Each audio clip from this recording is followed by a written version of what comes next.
राहुल, आज तुम फैसला कर लो, मैं इस चकचक में अब और नहीं रह सकती, शीला ने अपने पति को लगभग चीखते हुए कहा।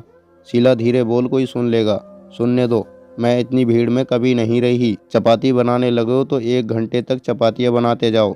कपड़े धो तो दोपहर हो जाए कपड़े धोने में। मेरे मायके में तो छोटा सा 4 लोगों का परिवार था, सब काम झटपट हो जाता था। मैंने तो सपना भी यही देखा था, मेरे परिवार में मैं, मेरा पति और हमारे बच्चे हों, और कोई नहीं। शीला ने गुस्से से कहा। शीला, मैं तो यहीं रहूँगा, तुम जहाँ मर्जी हो रहो। नहीं बेटा, जहाँ बहू रहना चाहे वहीं तुम रहो, राहुल की माँ ने अंदर आते हुए राहुल की बात काटते हुए कहा। 2 दिन में ही सास ने सारा सामान बांध दिया। सभी घर में पूरी तरह शांत थे। बड़ी दोनों बहुएं भी जो जो सामान सास ने कहा तैयार करती गईं। शीला को लग रहा था कि सब नाटक कर रहे हैं। यह दोनों बहुएं भी अंदर से तो खुश होंगी कि चलो आज ये लोग अलग हो रहे हैं तो कल हम भी अलग हो जाएंगे। कोई कुछ भी सोचे, मुझे क्या, मेरा सपना तो पूरा हो रहा है। शीला बहुत खुश थी। सास आकर नए घर में सब सामान लगवा गई।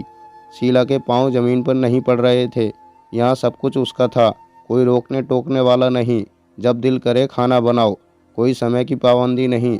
जितनी देर चाहो पति के पास बैठो, बच्चे से खेलो, जब चाहो सो जाओ, जब चाहो उठो, सब अपनी मर्जी से करो। 10-12 दिन तो इस खुशी में निकल गए कि यह मेरा घर है। फिर शीला को छोटी छोटी दिक्कतें महसूस होने लगी, पर वो सोचती कि नई नई गृहस्थी है, धीरे धीरे वो सब संभाल लेगी। अब 1 महीना होते होते मुश्किलें बढ़ने लगी। कभी चीनी खत्म तो कभी दाल चावल, कभी सब्जी लानी है तो कभी मुन्ने के डायपर। और आज चाय बनाते एहसास हुआ कि किचन के डिब्बे और अखबार बहुत गंदे हो गए हैं। पति को दफ्तर भेजने के बाद सब साफ करने लगी तो कब 12 बज गए पता ही नहीं चला। इतनी थक गई कि अपने लिए चाय बनाने की भी हिम्मत नहीं थी, ना ही इतना समय था। खाना भी बनाना था। राहुल को 1:30 बजे लंच के लिए आना जो था। यह सोचकर सब्जी की टोकरी देखी तो 3 आलू थे, प्याज एक भी नहीं। अभी बिना प्याज के ही टमाटर डालकर छोंकने लगी तो मुन्ना उठकर रोने लगा। भागकर उसको उठाया पर वह चुप ही नहीं रहा था।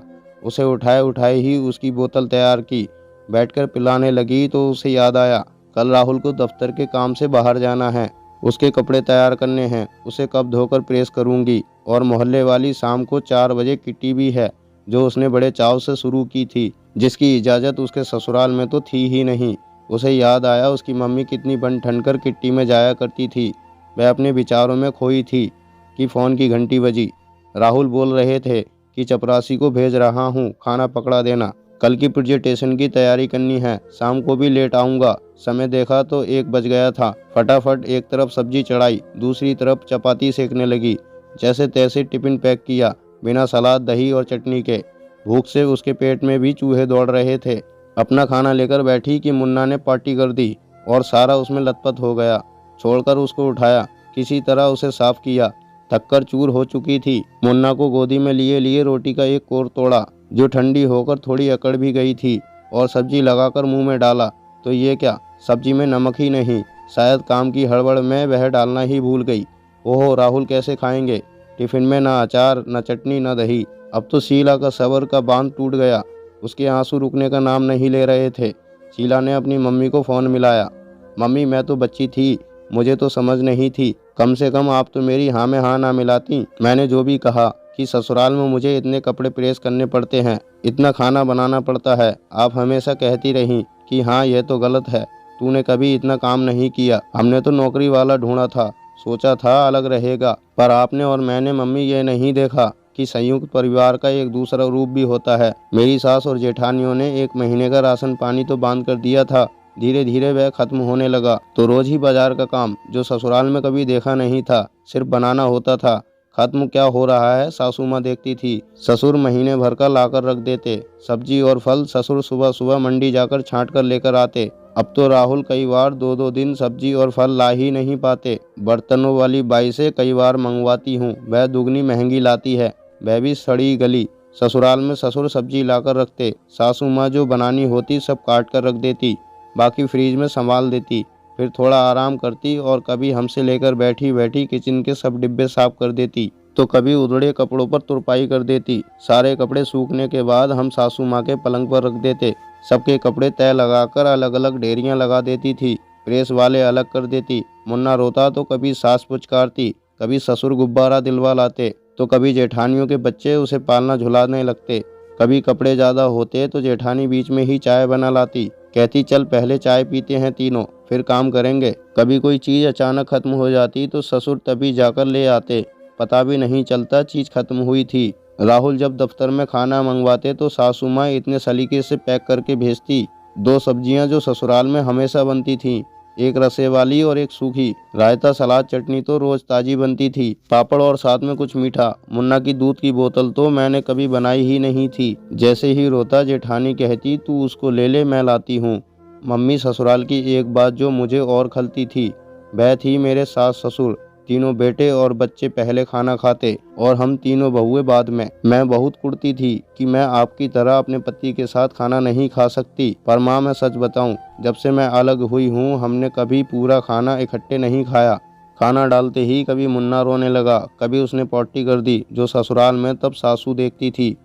मुझे तो पता भी नहीं चलता कि मुन्ना ने पॉटी कर दी। और नहीं तो कभी फ़ोन बजा तो कभी दरवाजे की घंटी, जो वहाँ ससुर इतनी आराम से संभाल लेते कि कभी लगा ही नहीं था कि यह भी कोई काम है। राहुल दफ्तर के काम से अक्सर बाहर जाते हैं, अब महीने से टाल रहे हैं क्योंकि मैं अकेली कैसे रहूं। इस महीने माहवारी के समय तबीयत ज़्यादा खराब हो गई। राहुल कहने लगे माँ के यहाँ से खाना ले आता हूँ। मैंने अपनी अकड़ में नहीं लाने दिया, यह बाजार से ले आए। उससे मेरी और मुन्ना की तबीयत खराब हो गई। 3 दिन तक कभी ब्रेड तो कभी खिचड़ी, जो राहुल वहाँ कभी नहीं खाते थे। वहाँ कोई बीमार होता तो काम करना तो दूर की बात, मम्मी क्या बताऊं, उसकी पलंग पर इतनी खातिर होती थी कि लगता था हम कुछ खास हैं। कभी सासू कोई काढ़ा बना कर लाती तो कभी जेठानी गर्म पानी की बोतल। तभी इतने में बच्चे आकर कहते चाची आप बोर हो रही हैं तो चलो गेम खेलते हैं। तब मुझे लगता था कि अगर मेरा घर हो तो यह भीड़ की बजाय मेरा पति मेरे सिरहाने हो। पर माँ अब 3 दिन की बीमारी में ही राहुल की काम कर कर के नानी याद आ गई थी। सिरहाने बैठकर मेरा सिर सहलाने की तो फुर्सत ही कहाँ थी। काम के बोझ में चिड़चिड़े और हो गए थे। एक और जो मम्मी मुझे बुरा लगा था कि किसी बहू ने कोई किट्टी नहीं ज्वाइन की, इसलिए मैं भी नहीं कर सकती। पर माँ शाम को जब तीनों भाई काम से लौटते और आंगन में माँ और अपने बाबूजी के पास आकर बैठते, सब बच्चे भी चाचा ताऊ जी करके चिपटते, पर सब पहले मुन्ना से बात करते। फिर शरबत नाश्ते के दौर के साथ जो कहे कहे गूंजते, वो निश्चल हंसी किसी किट्टी में तो हो ही नहीं सकती। छुट्टी के दिन कभी कभी सारा परिवार अपने गांव के खेत में जाता, जो शहरों के पार्कों की पिकनिक से 1000 गुना अच्छी होती थी। जहाँ सब कुछ अपना होता था, जहाँ कुछ तोड़ने पर जुर्माना नहीं लगता था। जैसे एक बार बचपन में पब्लिक पार्क में मेरे फूल तोड़ने पर आपको देना पड़ा था। माँ मेरी आंखों से पर्दा हट चुका है, मैं अपने घर वापस जा रही हूँ। राहुल दफ्तर से आए तो शीला सारा सामान बांधे बैठी थी। राहुल अपने घर चलो, अब भैया और माँ बाबूजी के साथ ही चाय नाश्ता लेंगे। राहुल की आंखों में खुशी के आंसू थे तो मुन्ना के होठों पर मुस्कान। शायद दादी दादा की गोद का सुख वह अबोध बच्चा भी समझता था। तो दोस्तों ये थी हमारी आज की कहानी। मुझे पूरी उम्मीद है आपको ज़रूर पसंद आई होगी। यदि आपको हमारी वीडियो पसंद आई है तो वीडियो को लाइक करें और कमेंट बॉक्स में अपनी राय हमें ज़रूर शेयर करें। तो दोस्तों यदि आप हमारे चैनल पर नए आए हैं तो हमारे चैनल को सब्सक्राइब ज़रूर कीजिएगा और घंटी को दबाकर ऑल पर सेट ज़रूर कीजिएगा। और यदि फेसबुक पर देख रहे हैं तो हमें फॉलो भी कर लो, ताकि आने वाली वीडियो आपको तुरंत मिले। मिलते हैं और एक नई कहानी के साथ, तब तक के लिए धन्यवाद।